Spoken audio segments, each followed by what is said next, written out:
Добрый день, дорогие друзья! Я рада вас приветствовать на ознакомительной онлайн-экскурсии с мистическим названием «Демоны». Эта гастрольная выставка вместила в себя работы трех гениальных художников XIX-XX веков. Испанского сюрреалиста Сальвадора Дали, основателя русского модерна Михаила Врубеля и норвежского экспрессиониста Эдварда Мунка. В общей сложности выставка включает в себя 78 работ, разных по жанру, размерам и содержанию. Но есть в них что-то общее, что-то мистическое, которое объединяет работы каждого автора в свой индивидуальный личный мир демонов. И первым свой мир демонов открывает для нас испанский сюрреалист, талантливый художник Сальвадор Дали. В северо-восточной части Испании, неподалеку от Барселоны, есть небольшой городок Фигейрос. В самом начале 20 века, 11 мая 1904 года, в этом местечке появился на свет будущий гений – Сальвадор Дали. Семья его на тот момент состояла лишь из родителей – отца Дона Сальвадора Дали и Куси и матери Дони Филиппы Доменич. Позже у Сальвадора появилась сестренка Анна Мария. До этого в семье был уже один сын, но он умер от менингита в 1903 году, немного не дожив до 2 лет. Когда будущему художнику было всего 5 лет, во время посещения могилы брата родители имели неосторожность сказать, что Сальвадор – его реинкарнация. С этого момента у Дали появилась навязчивая идея, что родители любят вовсе не его, а старшего умершего брата в лице Сальвадора. Идеи подобного рода будут свойственны гению всю его жизнь. Но родители на самом деле очень любили и Сальвадора, и его младшую сестру. Семья была среднего достатка, папа – зажиточный государственный нотариус, мама занималась хозяйством и воспитанием детей. Отец был атеистом, мать же наоборот, непоколебимая католичка. Благодаря ее настоянию дети регулярно посещали церковь. Отец с матерью дали детям самое достойное образование, на которое только были способны, учитывая свое материальное положение. Дали рос очень умным ребенком, но по непонятным причинам сам утверждал обратное. Он был неуправляемый и заносчивый, добивался своего любыми методами, капризничал, симулировал, привлекал к себе внимание посторонних. Из-за такого характера в школе подружиться с ребятами у Дали не получалось. К тому же обычную школьную жизнь вести ему мешали всяческие фобии и комплексы.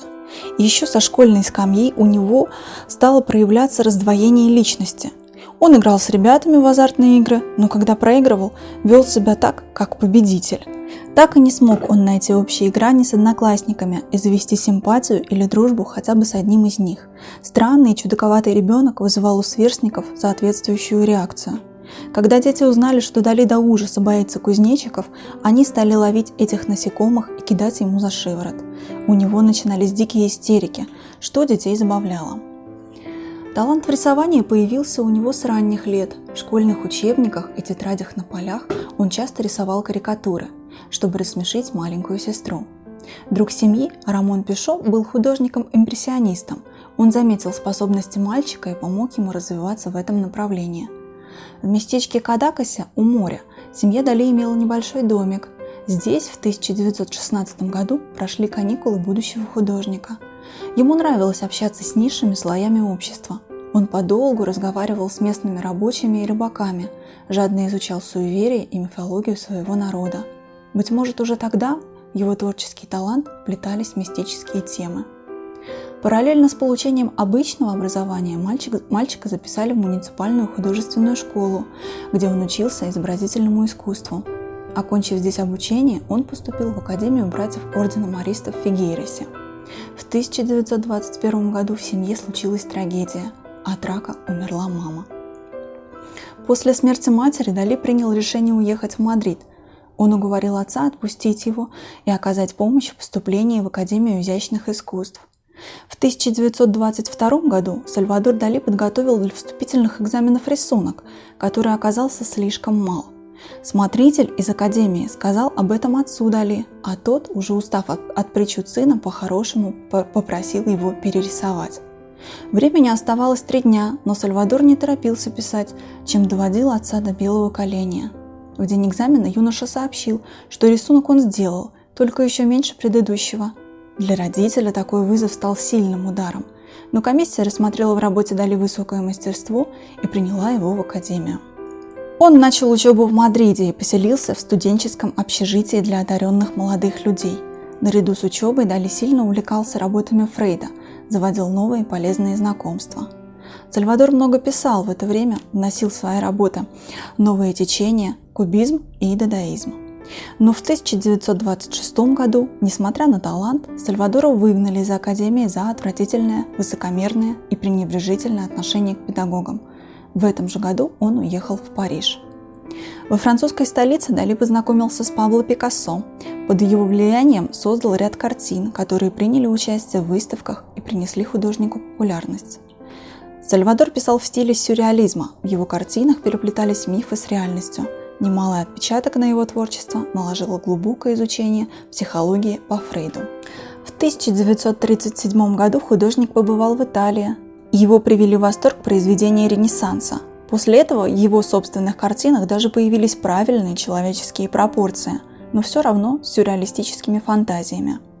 В начале Второй мировой войны Дали уехал в США, где прожил до 1948 года.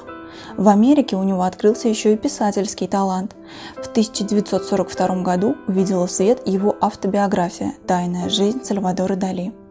Знакомство с Уолтом Диснеем принесло Дали еще и опыт работы в кино. Режиссер Альфред Хичкок снимал фильм «Завороженный», а Сальвадор писал декорации к нему.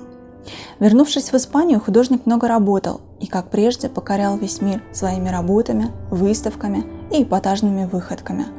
В 1969 году Дали увлекся скульптурой.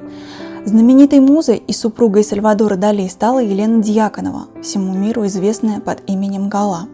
Они встретились летом 1929 года. На тот момент Елена была замужем за французским поэтом Полем Элюаром. Гала была старше Дали на 10 лет. На момент знакомства он был молодым начинающим художником, приехавшим из провинциального городка, а Гала – опытная, самоуверенная и утонченная, вращающаяся в высших кругах общества. Он был сражен ее красотой. Именно Гала сделала художника знаменитым на весь мир. Она пустила в ход все свои связи, устраивала выставки, носила его работы ценителям. А он творил с таким рвением, что еще не была закончена одна картина, а уже просилась на холст другая. Свою музу, которая так вдохновляла его, Дали рисовал постоянно. С этого момента его картины подписывались двойным именем – Гала Сальвадор Дали. Супруг Поль Элюар до последних дней писал ей любовные письма, полные нежности. И только после его смерти в 1952 году Гала и Сальвадор поженились. Когда Дали стал терять интерес к картинам, Гала подкинула ему новую идею – создание дизайнерской мебели. Богачи всего мира готовы были отдать любые деньги за диваны в форме женских губ, слонов на тоненьких ножках или за причудливые часы со странным циферблатом. Также стоит отметить, что Сальвадор Дали является автором дизайна упаковки карамели Чупа-Чупс. Гала стала единственной женщиной, которой он поклонялся и подчинялся. Их удивительные отношения длились 53 года. Гала умерла в 1982 году в возрасте 88 лет. Ее тело забальзамировали, надели красное платье и уложили в гроб со стеклянной крышкой.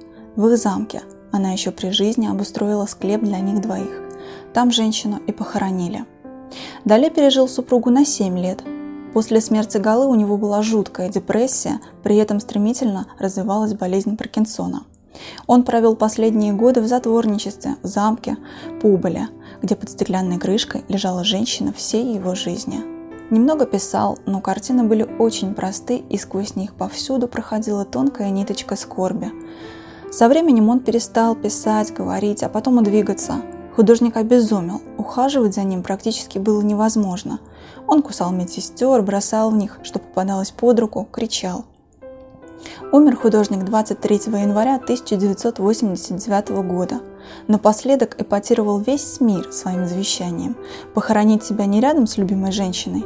Он просил, чтобы по его могиле ходили люди. В городке Фигейрес есть театр-музей Дали.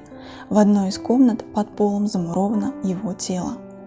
Творческое наследие Сальвадора Дали богато, многообразно и велико. Но на нашей выставке «Демоны» представлена лишь малая часть его творчества. А здесь представлены иллюстрации великого художника к божественной комедии Данте Алигьери. Фантастическое видение божественной комедии главным сюрреалистом XX века ощущается здесь в полной мере. По оценкам знатоков и ценителей творчества Сальвадора Дали, иллюстрации божественной комедии – вершина графического искусства гениального испанца. На лондонском аукционе Кристи в 2008 году один из экземпляров книги был продан за 10 тысяч евро. В 1950 году возвратившийся из Америки в родную Каталонию художник получает заказ от Итальянского государственного института печати к празднованию 700-летия со дня рождения Данте Алигьери создать серию акварельных иллюстраций для юбилейного издания божественной комедии. Фактически этой работой Дали занимался примерно 8 лет. Используя акварель, гуашь и сангино, он нарисовал по одному рисунку на каждую 1000 строк поэмы. Получилось 102 листа. В иллюстрациях автора присутствуют точно подмеченные образы и детали. Благодаря им зритель оказывается в неведомом мире таинственной мистики и экспрессивных образов. Иллюстрации к божественной комедии с разрешения Итальянского государственного института печати в мае 1954 года экспонировали в римском Палаццо Палlavicini Распельозе. Дали утверждал, что отнюдь не пытался романтизировать темные силы, а стремился шокировать ценителей искусства ангельским коэффициентом вязкости своего ада. Оценки и реакции многих посетителей были весьма неоднозначными. Шумиха достигла таких масштабов, что Институт печати расторг договор с художником, и божественную комедию в 6 томах с иллюстрациями Дали выпустили лишь в 1960 году. Художник любил экспериментировать, но для оформления божественной комедии выбрал литографию. Для каждого изображения резчик Раймон Жаке вручную сотворил от 20 до 37 досок определенной формы под постоянным контролем самого Сальвадора Дали. На многих листах он поставил свою подпись, а после выхода юбилейного издания божественной комедии в 1965 году настоял, чтобы все доски уничтожили. И, конечно же, стоит немного рассказать о истории книги художника Сальвадора Дали. Данте Алигьери написал божественную комедию в период приблизительно с 1308 по 1321 год, после прихода к власти черных гвельфов и изгнания из родной Флоренции. Он стал первым, написавшим сложную философскую поэму, безусловно относящуюся к высокой литературе на итальянском языке. Поэма состоит из 3 частей – кантин, ад, чистилище и рай. Каждая из них включает в себя 33 песни. К первой части была добавлена еще одна песня – пролог, всего их 100. Божественная комедия состоит из терцин, строф из 3 строк сложной рифмовки, и каждая часть завершается словом «звезды».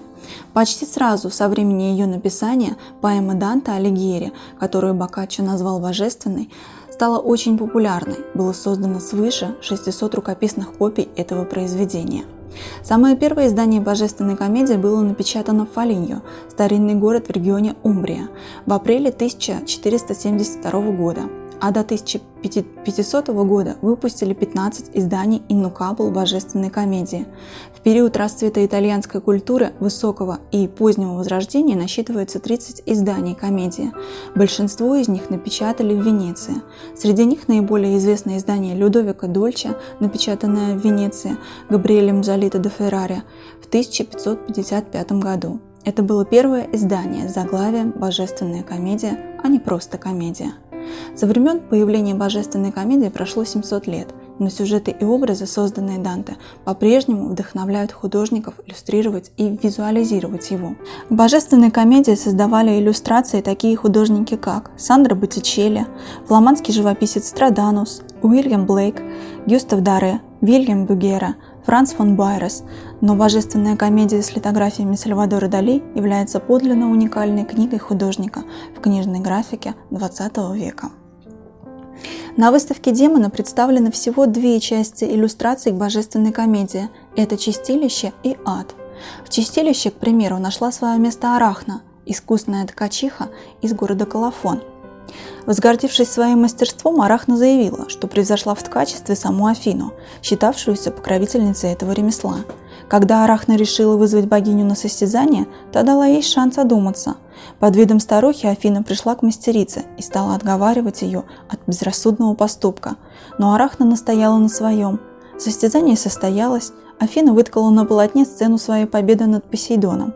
Арахна изобразила сцены из похождений Зевса. Афина признала мастерство соперницы, но возмутилась вольнодумством сюжета. В изображении ее было неуважение к богам. И уничтожила творение Арахны. Афина порвала ткань и ударила Арахну в лоб челноком из киторского бука. Несчастная Арахна не перенесла позора. Она свила веревку, сделала петлю и повесилась. Афина освободила Арахну из петли и сказала ей: «Живи, непокорная, но ты будешь вечно висеть и вечно ткать, и будет длиться это наказание и в твоем потомстве».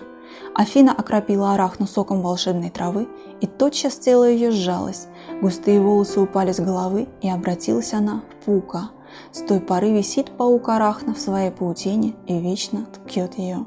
Как известно, в чистилище находятся те люди, которые при жизни успели покаяться, но добрых дел на их счету не насчитывается столько, чтобы попасть в рай. Вторая часть – это ад. Он состоит из 9 кругов. Первый круг – это лимб. Здесь покоятся некрещенные младенцы и нехристиане, не причинившие никому зла. Их наказание – вечная неопределенность. Во втором круге ада умерших поджидает Минос. Минос судит умерших, а они – его приговора, кто сидя, кто стоя ждет. Далее в каждом последующем круге имеется страж. Герион, к примеру, является стражем 8-го круга, где покоятся обманщики. Но самым страшным грехом считается предательство. Именно работа предателя родной стороны замыкает мир демонов Дали. Мы переходим к Михаилу Александровичу Врубелю. Основоположник русского модерна, работал практически во всех видах и жанрах изобразительного искусства – живописи, графике, декоративно-прикладных ремеслах, скульптуре и театральном искусстве. На нашей выставке представлено 8 афортов произведений автора. Жизнь Михаила Врубеля была очень тяжелой. Среди искусствоведов существует идея о том, что стоимость картин того или иного художника может сильно зависеть от того, какие события переживал этот художник. И мучительные страницы жизни таких мэтров, как Ван Гог, Мунк и Врубель, сделали этих авторов легендарными. Врубель прожил очень тяжелую жизнь, хотя слава его была прижизненной, как и у всех 3 авторов нашей выставки. Гениальный русский художник Михаил Александрович Врубель родился 17 марта 1856 года в Омске в семье строевого офицера, участника Крымской кампании, который впоследствии стал военным юристом. Предки со стороны его отца были выходцами из прусской Польши. Врубель по-польски «воробей». Мать Врубеля умерла, когда мальчику было 3 года. Когда Врубелю исполнилось 7 лет, его отец женился во 2-й раз. Во 2-м браке у отца родилось 3 детей, один из которых умер в детстве. Отношение к мальчику во вновь образовавшейся семье было замечательным. Мачеха художника Елизавета Крестьяновна, урожденная Весель, была серьезной пианисткой, и ее занятия музыкой способствовали духовному развитию маленького Врубеля. По воспоминаниям старшей сестры Анюты, с которой Врубеля связывали теплые дружественные отношения, элементы живописи, музыки и театра стали с ранних лет его жизненной стихией. Долг службы отца требовал частых перемещений. Врубель с детства испытал много новых впечатлений, переезжая из Омска в Астрахань, затем в Петербург, в Саратов, Одессу и опять в Петербург. Рисовать Врубель начал рано. В 8 лет, во время недолгого пребывания в Петербурге, он под руководством отца посещает рисовальные классы Общества поощрения художников. В Саратове Врубель обучается рисованию с натуры у частного педагога, в Одессе посещает рисовальную школу. Художник обладал прекрасной зрительной памятью. Врубель получил прекрасное образование. В 1874 году он окончил Ришельевскую классическую гимназию с золотой медалью и поступил на юридический факультет Петербургского университета. Летом 1875 года Врубель совершил первую поездку в Швейцарию, Германию и Францию с семьей, в которой он подрабатывал гувернером и домашним учителем. В классе Павла Чистякова Врубель занимается с 1882 года. Чистяков рекомендует его как способного мастера композиции Андриану Прахову, руководителю реставрации древних церквей и фресок в Киеве, который впоследствии курировал исполнение росписей во Владимирском соборе. Врубель был приглашен расписывать иконостас Кирилловской церкви в Киеве. По окончании юридического факультета Петербургского университета осенью 1880 года Врубель поступает в Академию художеств. Здесь огромное влияние на него оказали профессор Павел Чистяков и Валентин Серов. На раннем этапе своего творчества Врубель много внимания уделяет акварели, одновременно пробуя силы в станковой живописи. Осенью 1889 года Врубель переезжает в Москву, где начинается период его наиболее плодовитой работы. В киевский и ранний московский период Врубель ведет богемную жизнь, часто бывает в цирке, дружит с цирковой наездницей и вместе со своими приятелями Константином Коровиным и Валентином Серовым ходит к ней в гости. В Москве он знакомится с Саввой Ивановичем Мамонтовым, который принимает участие в творческих начинаниях художника и становится его покровителем в дальнейшем. Главной же темой творчества Врубеля в это время стала тема демона, в которой он в символической форме ставит вечные вопросы добра и зла, изображает свой идеал.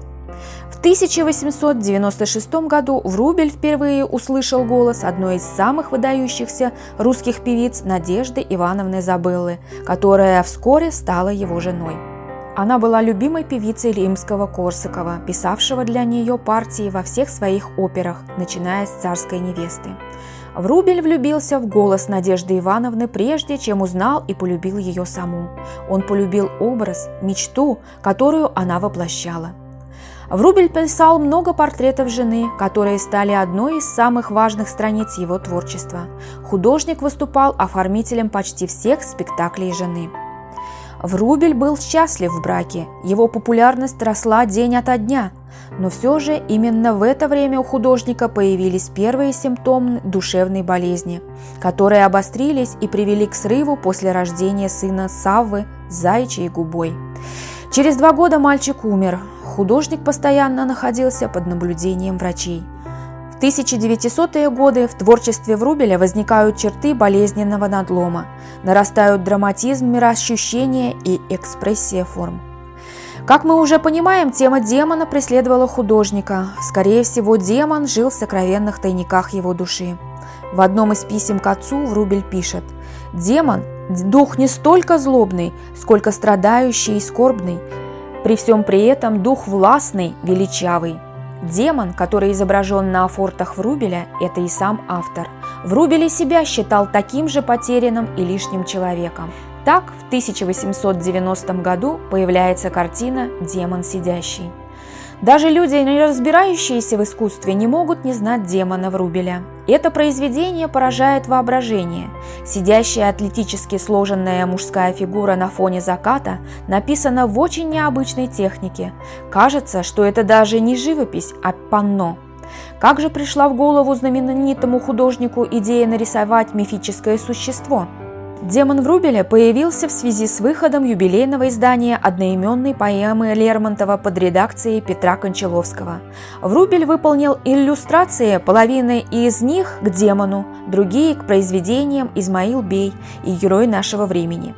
Художника пригласили иллюстрировать книгу, так как его порекомендовал на эту должность сам Савва Мамонтов, который славился своим отменным художественным вкусом. Для юного художника Врубеля демон стал настоящим прорывом. Ведь до этого момента бывший студент еще не успел толком поработать, его творчество ограничивалось росписью Киевского монастыря, где он восстанавливал фрески. Удивительно, в Киеве художник занимался рисованием Богоматери, а в Москве ему предложили рисовать демона. Нужно сказать, что опыт подобного рисования у художника уже был. История демона Врубеля начинается с неразделенной любви. Художник в Киеве влюбился в Эмилию Прахову, жену своего заказчика. Врубель пытался скрывать свои чувства, он не хотел разбивать своему учителю сердце, но Врубель просто не влек Эмилию Львовну. Она была счастлива со своим супругом. Не могло быть и речи, чтобы она ответила ему взаимностью. Отвергнутый и влюбленный Михаил Александрович начал требовать, чтобы Эмилия что-то почувствовала к нему, чтобы она полюбила его как мужчину. Он начал сходить с ума, и сумасшествие, как нам известно, не стоит на месте. Его нужно замедлять, или оно быстро может перерасти в тяжелую форму шизофрении. Чтобы излечить Врубеля от горячки, Прахов отослал его в Венецию на стажировку. Но из горячки Врубель уже не вышел. С тех пор демон шизофрении, о котором мы еще не раз упомянем, поселился в нем. Но сейчас мы будем употреблять слово «демон» в другом значении, довольно редком. Чтобы как-то выразить свою безответную любовь, Врубель рисует демона и пририсовывает ему голову своей возлюбленной. Этот набросок художник уничтожил. Получившийся эскиз испугал Михаила Александровича, но в Москве карандашный набросок ему вспоминается, и на его основе художник создает свой культовый шедевр «Демон сидящий». Демон Врубеля написан в очень интересной технике. Картина создана не из мазков, а как бы из кристаллов. Демон изображен будто в оцепенении, среди мерцающих самоцветами скал. Пейзаж также окаменел, каменные цветы, каменные облака. В этом демоне нет ни вызова, ни ненависти, только глубокая печаль, даже великая скорбь. Сидящий демон изображен в лучах заката на вершине скалы. У него могучее тело, но в глазах беспомощность и тоска. Мир вокруг него сказочно красив, но в то же время холоден, создан из камня. В багрово-сизом небе расцветают кристаллы неведомых цветов. Отблески заката мерцают в задумчивых глазах юноши. Он присел отдохнуть после страшного пути. Его одолевают тяжелые мысли. Он весь напряжен. Все знания и бессилие. Холст наполнен тоской и горечью неосуществимого. Скалы, цветы, фигура написаны по-врубелевски.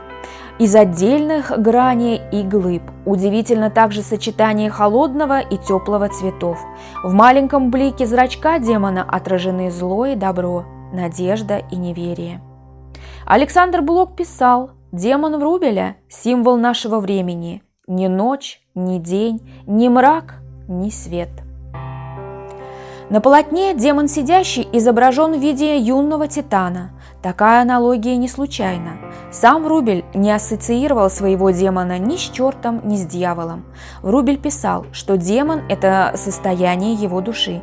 Сегодня можно услышать мнение критиков о том, что художник сошел с ума именно потому, что выбрал главным героем своих картин потустороннее существо из ада. Но у Врубеля было другое мнение на этот счет. Он верил, что выразить свою внутреннюю сущность по-другому просто невозможно. Следует внимательно посмотреть на картину, и можно в ней найти множество противоречий. Например, фигура Титана мощная и мускулистая, а вот лицо совсем юное, очень грустное. Зритель может понять, что участь демона не нравится главному персонажу, но ничего со своей судьбой он сделать не может. В картине хорошо передается три состояния – скованность, тоска и беспомощность. Холодный мир, который нашел демон на вершине горы, это не то, что он ожидал там увидеть. Стиль, в котором написана картина, помогает ее лучшему пониманию. Осколки кристаллов как бы формируют фигуру. Зритель может предположить, что художник хотел до него донести то, что даже те индивиды, которые сделаны из камня, могут иметь тонкую и ранимую душу. Современники тепло приняли картину Врубеля «Демон». Где находится это полотно сегодня? Там же, где находилось 2 столетия назад, в Третьяковской галерее. Именно там впервые экспонировалось полотно, прежде чем его увидел весь мир. Шаляпин рассказывал о картине, что демон его потряс. Певец признавался, что демон его потряс до глубины души, и оторвать взгляды от картины просто невозможно. Блок, как и многие современники, считал, что Врубелю удалось полностью охватить мысли Лермонтова и проникнуть в каждую строчку стихотворения. Несмотря на это, многие критики считали, что демон художника недостаточно отвратительный, у него не получается стать воплощением зла и порока, которым нужно быть любому проявлению темных сил. Удивительно, что картина молодого дарования смогла не только покорить сердца отечественной публики, но и получить признание за границей. Пикассо говорил, что именно благодаря стилю, который он впервые увидел у Врубеля, ему пришла идея создать новый стиль в искусстве.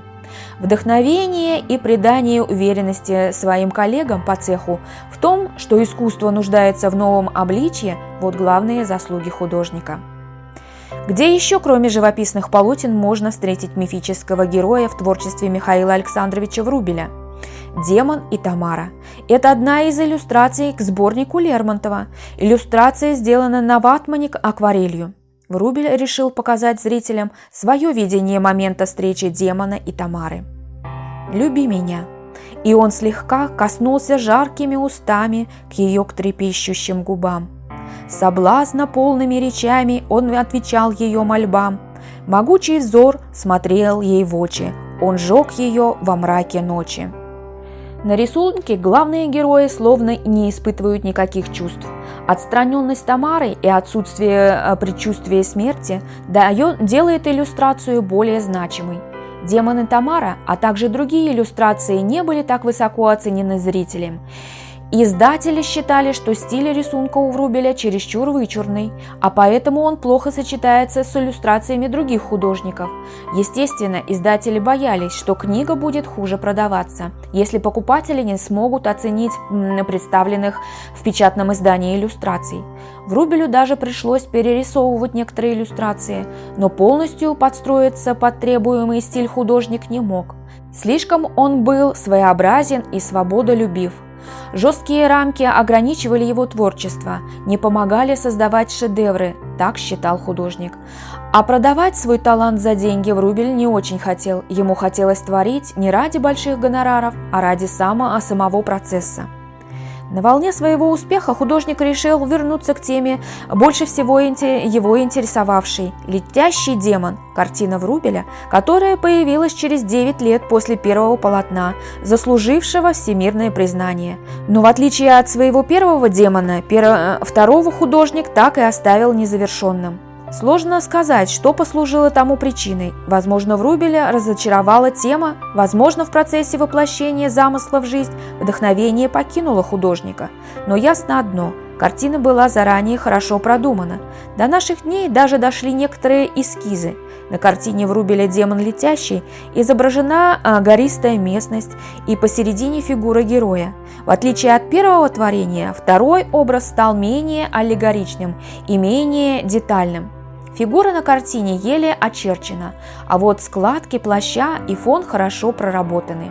Демон летит между небом и землей, рассекая узкое пространство, отведенное ему автором.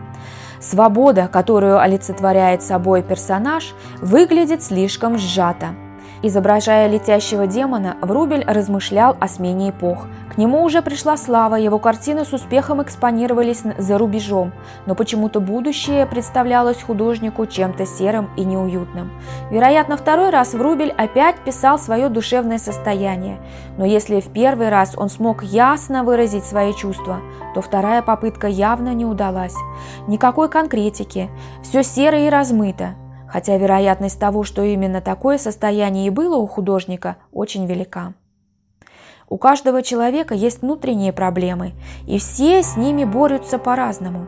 Одни ходят к психотерапевту, другие ведут дневник. Демоны в творчестве Врубеля занимают центральную позицию по той причине, что это были образы его души. Как признавался сам художник, ему не раз становилось легче после того, как он изливал свою душу на холст. Но почему же Врубель ассоциировал своего внутреннего жильца с демоном? Дело в том, что художник не считал этого персонажа чем-то злым или порочным. Для Врубеля демон – это не черт и не дьявол. Это падшее существо, которое пытается найти свое место в этом мире. Согласитесь, аллегорично. Если посмотреть на всех демонов, написанных художников, можно проследить душевное состояние их автора. Некоторые говорят, что Врубель создавал пророческие картины. Но ведь на проблему можно взглянуть и под другим углом. Картины не были пророческими. Художник через свое творчество выражал свои душевные муки, свою болезнь, которая его и погубила. Тематика его работ тут ни при чем, ведь первые его творения считали чудом и переворотом в искусстве. Так что глупо полагать, что именно темная тематика, выбранная художником, погубила творца.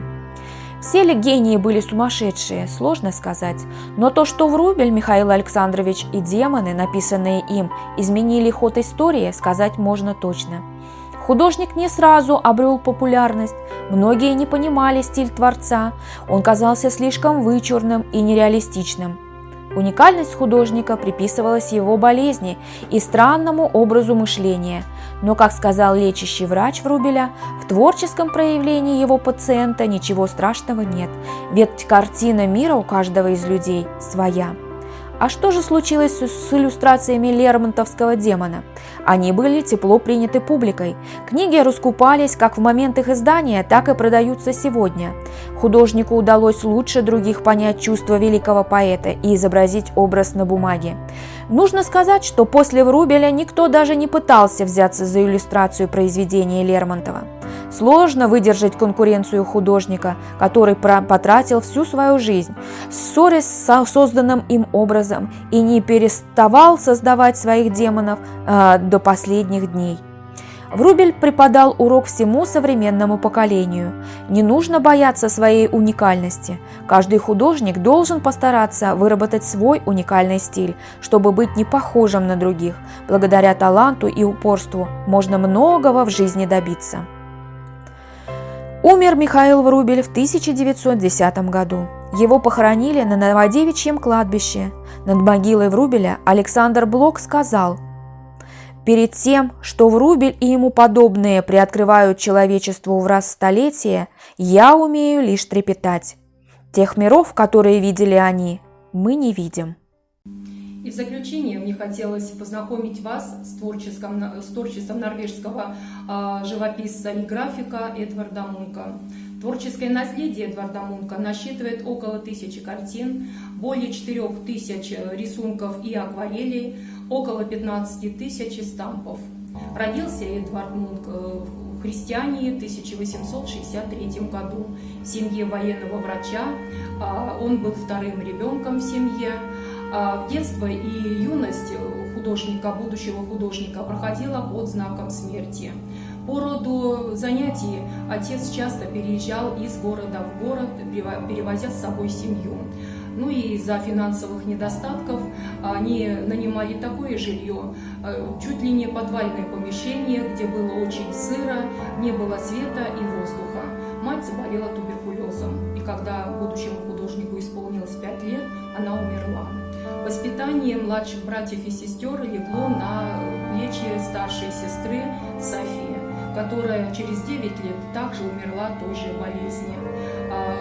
Эдвард был так привязан к своей сестре, что после ее смерти он очень сильно переживал. Сам Эдвард Мунк также был очень больным ребенком. Не зря он говорил, что от матери им достались слабые легкие, а от отца слабые нервы. И он часто болел бронхитом, ревматизмом и часто очень пропускал занятия в школе. Но все же он закончил школу и в 16 лет по желанию отца поступил в технический колледж, где поучился 1 год. Но все же желание быть художником пересилило, и он поступает в Королевскую школу рисования. В 1889 году Эдвард Мунк организовал свою персональную выставку в Христиании, где выставил более 100 своих работ. За эту выставку ему дали стипендию, государственную стипендию, и он на эти деньги переехал в Париж. Там он познакомился с творчеством известных художников. Это и Винсента ван Гога, Поля Гогена, и с их творчеством и с их работами. Затем он переехал в 90-м году, переехал в Германию на постоянную работу. И вот этот период, берлинский период, считается в его творчестве самым таким плодотворным, самым насыщенным. Здесь он вошел в кружок писателей и художников, которые увлекались спиритизмом и переселением душ. У них очень много было общего и в творчестве, и в интересах. Таким душевным вдохновителем, организатором был польский художник Станислав Przybyszewski. Можно сказать, что музой всех художников этого кружка была Дагния Юль. Она была и натурщицей некоторых работ Эдварда Мунка. Мы видим этот образ и в работе «Мадонна», и в работе «Ревность», и в работе «Вампир». И она была вдохновительницей и музой очень многих художников. В 1892 году умер отец Эдварда Мунка. Это для него был тоже такой очень большой удар. И он в это время начинает писать цикл работ, который называется «Фриз жизни». Это поэма любви, поэма жизни и смерти. В этот цикл вошло 22 работы художника. И каждый раз он этот цикл дополнял новыми работами. И в конце уже, в последние годы жизни, этот фриз насчитывал несколько сотен работ. Эдвард Мунк не был женат и не имел детей, однако известно о 3 его романах. В 1885 году он познакомился с Милли Таулов. Девушка была замужем, поэтому не принимала ухаживаний молодого человека всерьез, но и не отвергала их. Эдвард же относился к влюбленности серьезно. Для него закрутить роман с замужней женщиной означало переступить все религиозные преграды. Роман длился несколько лет и заканчивается разрывом и любовными переживаниями художника. Мунк даже пытался застрелиться, но, к счастью, неудачно. Эдвард Мунк обладал очень привлекательной внешностью. Некоторые называли его самым красивым мужчиной Норвегии. Но с женщинами у него отношения либо не складывались, либо были сложны и запутаны. В 1898 году Эдвард Мунк встречает Тулу или Матильду Ларсен, бурный романс, который длится последующие 4 года. Поначалу их отношения складывались хорошо. Затем женщина начала утомлять Мунка навязчивостью. В 1902 году она почувствовала холодность любимого и пригрозила самоубийством. Испугавшись, Эдвард приехал к ней. Спустя несколько дней между ними произошла ссора, и в результате которой Мунк прострелил себе руку. Согласно распространенной версии, Тула хотела застрелиться, а художник в попытках вырвать револьвер нажал на курок. Мужчину госпитализировали, и на этом отношения завершились. Позже он еще несколько раз вступал в ссоры со знакомыми и незнакомыми людьми. В конце концов, в 1908 году его поместили в психиатрическую клинику в Копенгагене с душевным расстройством. Всего он провел там более полугода. За время пребывания в клинике Мунк оставил рисунки и гравюры, в том числе портрет лечившего его профессора Якобсона. До самой смерти в личной жизни Мунка не появилась любимая женщина. Создав множество картин на тему болезни, смерти и самоубийства, Мунк повторил трагическую судьбу многих своих героев. В его жизни были запои, тяжелейшие нервные срывы, увлечение наркотиками и частичная потеря памяти. Важным этапом для него стало попадание в психиатрическую больницу, где он познакомился с врачом-психиатром доктором Линде. Этот талантливый психиатр отнесся к пациенту с огромным вниманием. Находясь в клинике, Мунк мог рисовать. К тому же он увлекся фотоискусством и начал делать пейзажные снимки и автопортреты. Доктор Линде с огромным интересом наблюдал, как пациент фотографирует сам себя, словно смотрит на себя со стороны. Дружба между врачом-психиатром и пациентом-художником вошла не только в историю изобразительного искусства, но и в историю психиатрии. С этой дружбы началась история арт-терапии, исцеления искусством. В 1916 году на окраине Крестьянии Эдвард Мунк покупает усадьбу Экеле, которую он полюбил и сделал своей постоянной резиденцией до конца жизни. Это было место, куда он стремился, когда был за границей, или чувствовал себя уставшим или истощенным. «У меня непреодолимое желание писать, когда я нахожусь там», – говорил Мунк. В 1920-е годы у художника произошло кровоизлияние в стекловидное тело правого глаза, из-за которого он почти полностью прекратил писать. В то же время он рисовал эскизы с отражением последствий этого кровоизлияния в виде искаженных форм.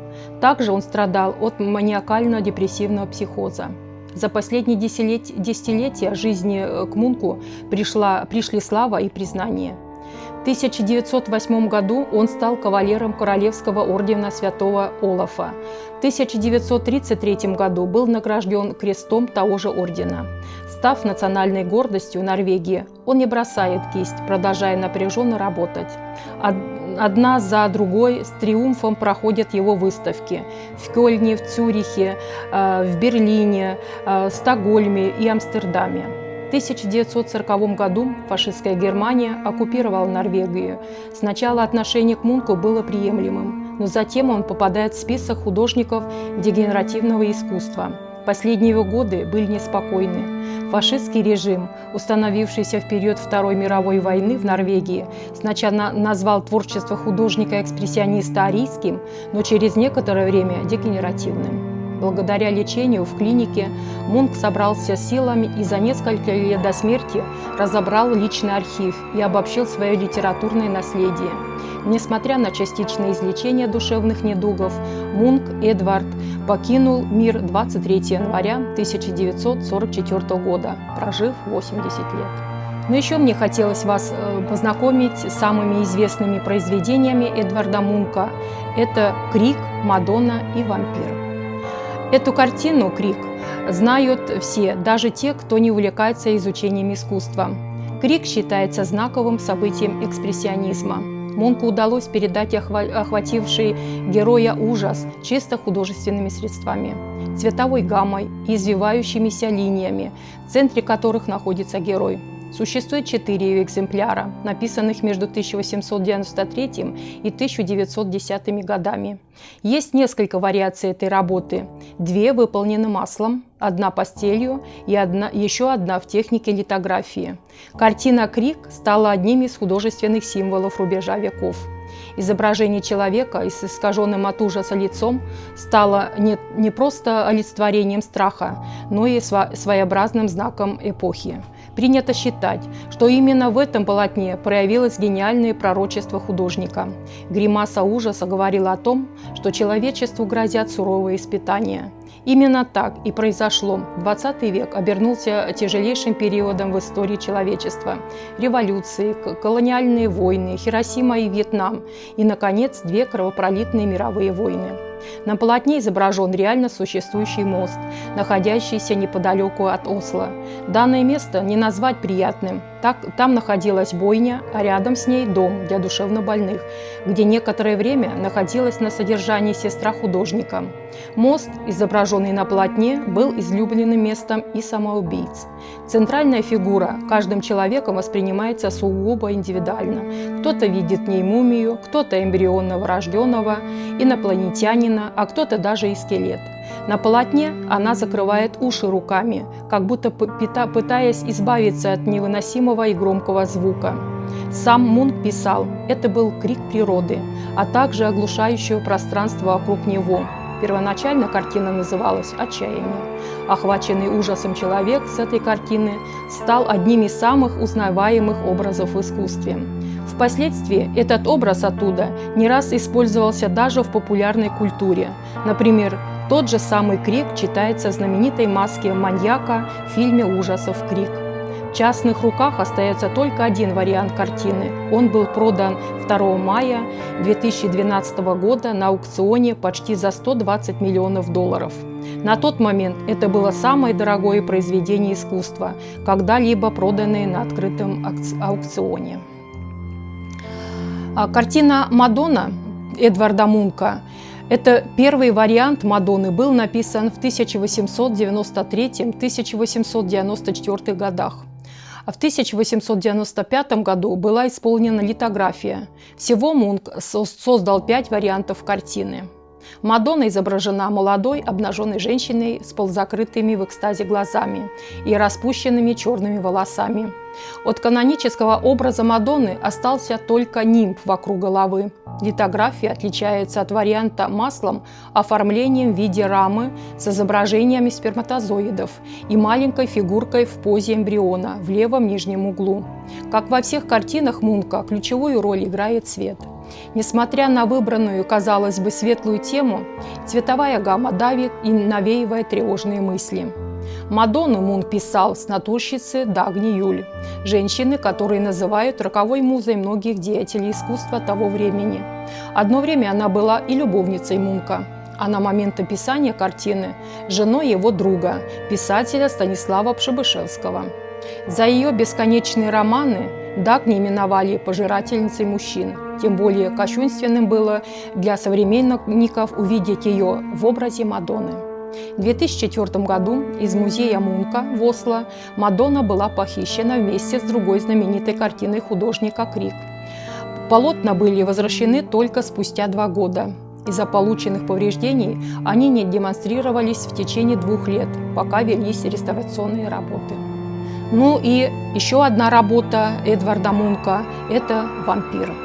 На картине изображена рыжеволосая женщина, обнимающая подавленно на вид мужчину, спрятавшего лицо на ее груди. Губами женщина приникла к его шее. Такая композиция допускает двойственную трактовку. Утешает ли женщина своего возлюбленного или, наоборот, питается его силами, подобно вампиру? Исследователи видят в этой работе яркое выражение комплекса Мадонны и блудницы, отразившегося на многих произведениях художника, и его страха перед женским началом. Моделью для мужчины на картине послужил шведский писатель Адольф Пауль, а для женщины – специально нанятая натурщица. По воспоминаниям Пауля, замысел картины появился у Мунка спонтанно.